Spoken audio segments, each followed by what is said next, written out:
બાબરકોટ ગામે આવેલી UltraTech cement કંપનીનો બ્લાસ્ટિંગ બાબતે અમારા મીડિયા દ્વારા ગ્રાઉન્ડ રિપોર્ટ। બાબરકોટ ગામે આવેલી અલ્ટ્રાટેક સિમેન્ટ કંપની દ્વારા ભયાનક રીતે બ્લાસ્ટિંગ કરાતા ખેડૂતો પરેશાન। બાબરકોટ ગામે આવેલી અલ્ટ્રાટેક સિમેન્ટ કંપની દ્વારા ખૂબ મોટા પ્રમાણમાં બ્લાસ્ટિંગ કરવામાં આવી રહ્યું છે। આ અલ્ટ્રાટેક સિમેન્ટ કંપની દ્વારા ખાણ ખનીજના નિયમોને નેવે મૂકી બ્લાસ્ટિંગ કરવામાં આવી રહ્યું છે। આ બ્લાસ્ટિંગના કારણે ખાણમાંથી મોટા મોટા પથ્થરો ઉડીને ખેડૂતોના ખેતરમાં આવ્યા સદનસીબે જાનહાનિ ટળી હતી। કંપનીની લીઝની બાજુમાં આવેલ ખેડૂતના ખેતરો તેમજ રહેણાંક પાસે હોય તેમ છતાં આ કંપની દ્વારા જગ્યા પર ખૂબ મોટા પ્રમાણમાં બ્લાસ્ટિંગ કરવામાં આવી રહ્યું છે। આ બ્લાસ્ટિંગના કારણે ખેડૂતોના મકાનોમાં તિરાડો પડી જવા પામી છે અને ખેડૂતના કૂવામાં પાણી સુકાઈ જવા પામ્યા છે। આ બાબતે ત્યાંના સ્થાનિક ખેડૂતો દ્વારા બ્લાસ્ટિંગ કરતા કંપનીના કર્મચારી પાસે જઈને કહેલ કે આ બ્લાસ્ટિંગના લીધે અમારા ખેતરમાં પથ્થરો ઉડીને આવે છે, તો એ કંપનીના અધિકારીઓ દ્વારા કહેવામાં આવ્યું કે અમારી કંપનીની જમીનમાં અમે જે ફાવે તે કરીએ, જ્યાં જવું હોય ત્યાં જાઓ। આમ જોતા એવું લાગે છે કે કંપનીના અધિકારીને કોઈની પણ બીક રહી નથી। આ બાબતે ખેડૂતો દ્વારા સ્થાનિક પોલીસને જાણ કરાતા પોલીસ સ્ટાફ પણ ત્યાં આવેલ, પણ ગરીબ ખેડૂતની વેદના પોલીસ દ્વારા પણ સાંભળવામાં આવી નહીં।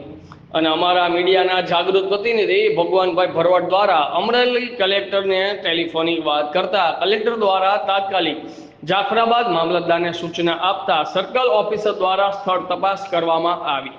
આ કંપની દ્વારા કરવામાં આવી રહેલ બ્લાસ્ટિંગને તાત્કાલિક બંધ કરવાની સૂચના આપવામાં આવી અને બ્લાસ્ટિંગને લગતા બધા પુરાવા લઈ મામલતદાર ઓફિસ પર લઈને આવવાનો આદેશ આપવામાં આવ્યો। હવે જોવું રહ્યું કે મામલતદાર દ્વારા કંપની ઉપર શું પગલાં લઈ ખેડૂતોના હિત માટે કામ કરવામાં આવશે કે કેમ।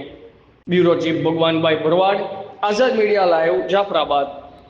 खेत में इतना दूर खेत में कहाँ से पहुँच हाँ, तो सर मैं बताता हूँ कहाँ से पहुँच जाएगा? वही बताता हूँ। उसको पूछिए। होता होगा ना कि मतलब यहाँ खेत है, आदमी रह रहे, तो वहाँ कितना ब्लास्टिंग करना चाहिए? रेसिडेंस एरिया वो तो आपको वहाँ वो तो मालूम है। वहाँ कितना ब्लास्टिंग करना चाहिए? आपका एसओपी नहीं है कुछ? आपका एसओपी नहीं है कुछ? वो तो है। हाँ, कितना क्या है? है बोलिए कितना ना, है? कैमरे के सामने बोलिए। कितना है एसओपी? कितना है आपका? मतलब जो रेसिडेंट एरिया है वहाँ पे कितना ब्लास्टिंग करना चाहिए? उसका एसओपी कुछ होगा ना? क्राइटेरिया कम होल करना चाहिए। हाँ, तो ये 20-25 होल का करते हैं। हाँ, अभी वही तो इसलिए आज नहीं उसका नहीं फिक्स क्राइटेरिया बताइए कि रेसिडेंट एरिया है वहाँ कितना ब्लास्टिंग करना चाहिए?